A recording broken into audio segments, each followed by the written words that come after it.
Isang bagong tourism campaign ang ilulunsad ng Department of Tourism kasabay ng inaasang pagdagsa ng mga turista ngayong Semana Santa. Pero hindi raw nila ipinopromote ang mga tradisyonal na pagpepenitensya ng mga Pilipino kahit pa isa ito sa mga dinarayo ng mga turista. Saksi si Steve Dailisan. White sand beaches,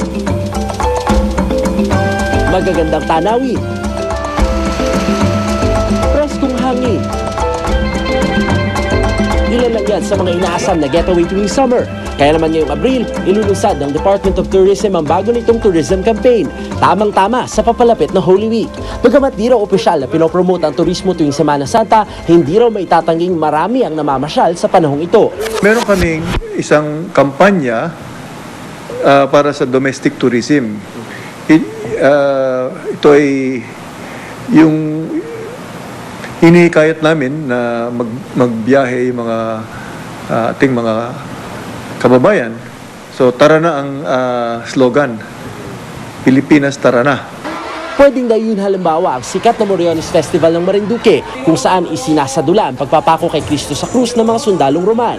Taon-taon naman sa Barangay San Pedro Cutud sa San Fernando, Pampanga, may mga nagpapapako sa krus. May bersyon din ganito sa Barangay Kapitangan, Paumbong, Bulacan, gayon din sa Malolos. Panahon naman ngayon para makita na ang mananampalatayang Pilipino kasi talagang mayroong faith, mayroong paniniwala sa Diyos.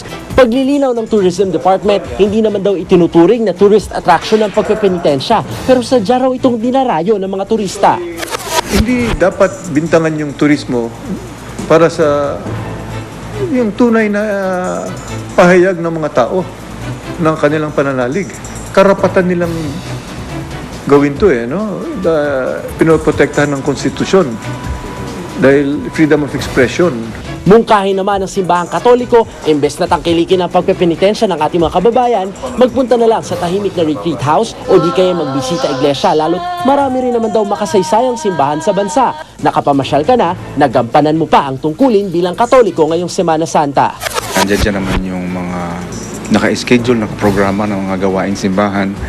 Halimbawa po yung abstinence, fasting, pati po yung pagdadasal ng mga halimbawa Stations of the Cross, Via Crucis. Ako, si Steve Dailisan, ang inyong saksi. Kung nasaan ang balita, ikaw at ang Liga ng Katotohanan, magkasama sa pagbabalitang walang kinikilingan. Walang pinoprotektahan, walang kasinungalingan, serbisyong totoo pa lamang. Ako po si Becky Morales. Ako naman, Arnold Gabio, susunod na ang Born to be Wild.